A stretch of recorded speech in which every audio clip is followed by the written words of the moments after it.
starts right now. Good evening and thank you for joining us tonight. It's been a beautiful day outside, but Rachel, what can we look forward to on this Easter weekend? Teachers at the Piggott School District were given special training today. The teachers participated in Stop the Bleeding training this afternoon. High school principal Paul Seagrave says teachers are always concerned about student safety. He says the training will help teachers be prepared for emergency situations. One thing that's very useful, and not just in case of an active shooter, but any type of disaster where, the bleeding needs to be stopped. I think it's very beneficial where we can share the information with other people, and hopefully we can get the students involved where they can learn from this as well. This is the first time the teachers have had the Stop the Bleeding training. Seagrave says the school plans to host the training again in the future. It was a special homecoming today, just in time to spend the Easter holiday with friends and family. Soldiers from the Arkansas National Guard's 39th Infantry Brigade combat team landed in Little Rock. Janelle Lilly has the story. And the Little Rock mayor announced that the capital city has functionally eliminated veteran homelessness. That term is part of the national certification the city is applying for. It doesn't mean the end of homelessness for veterans, but now they have all the help they need. Homeless veterans can walk through the halls of the VA Day Treatment Center in downtown Little Rock and find clothing, a shower, and food. Concealed handguns will not be allowed at dozens of Arkansas college sports facilities. This includes stadiums for the Arkansas Razorbacks and the Red Wolves. This after state police approved plans to exempt them from the law expanding where guns can be carried. 8 schools have had plans approved by the Arkansas State Police that allowed their sports facilities to be exempt from the law enacted last year. We have a traffic alert to pass along. Maintenance work on the I-40 bridge in West Memphis over Mound City Road will cause temporary lane closures. Eastbound traffic will experience alternating lane closures between mile markers 281 and 282 between 7 p.m. and 6 a.m. Monday. It should continue through next week, weather permitting. RDOT says drivers need to pay attention and use caution when traveling through the work zones. An election season is soon approaching, and highway officials are asking political candidates and their supporters not to place signs on highway right-of-ways in the natural state. Small yard signs that are found in highway right-of-ways will be taken down by the Highway Department employees. Crime numbers take a nosedive in the capital city. New numbers show quite the difference between right now and this time last year. According to the new numbers from Little Rock Police, robberies are down 40% and burglaries are down 20% compared to this time last year. Overall, violent and property crimes combined dropped by 22%.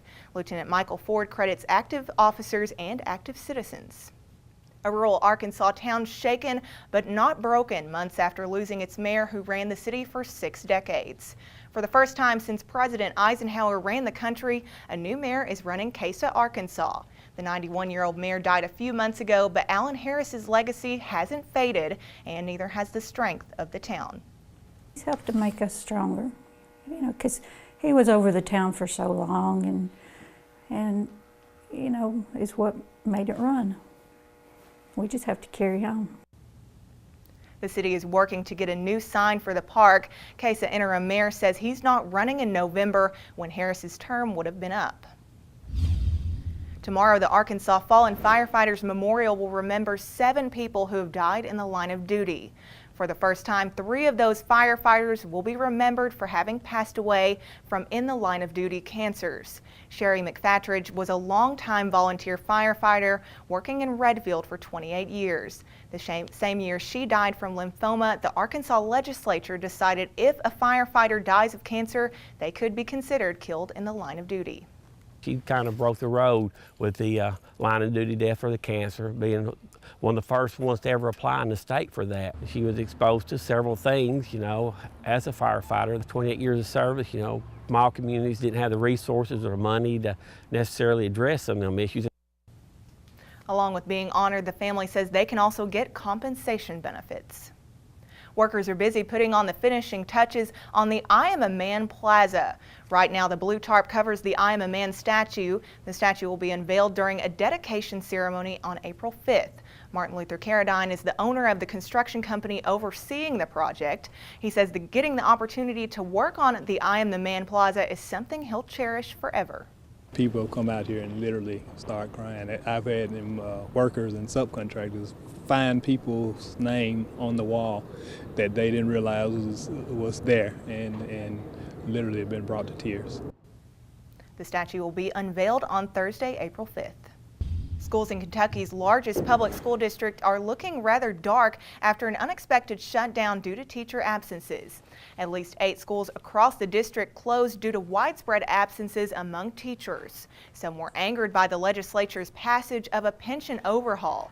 Parents were caught off guard, not realizing school was called off today. We don't get into this for money, we get into it for kids.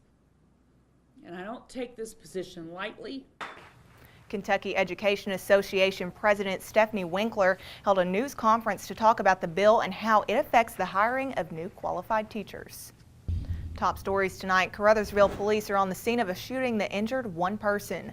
This took place in the 700 block of West 4th Street. Caruthersville Police Chief Tony Jones says one person was injured and flown to Memphis. They're looking for Michael Chandler as a suspect. He's considered armed and dangerous. If you know of his whereabouts, call Caruthersville Police or the Pemiscot County Sheriff's Office. You won't have to go to the revenue office to register your car anymore. Governor Hutchinson announced Arkansans can register their vehicles online, making the natural state one of the first in the U.S. to do so. Owners can register their vehicles through the website mydmv.arkansas.gov. In Craighead County, a retail center in a parking lot? It's a possibility. There's a proposed 4,800 square foot retail center that will come out of the existing JCPenney parking lot. No word yet on what would go inside the building.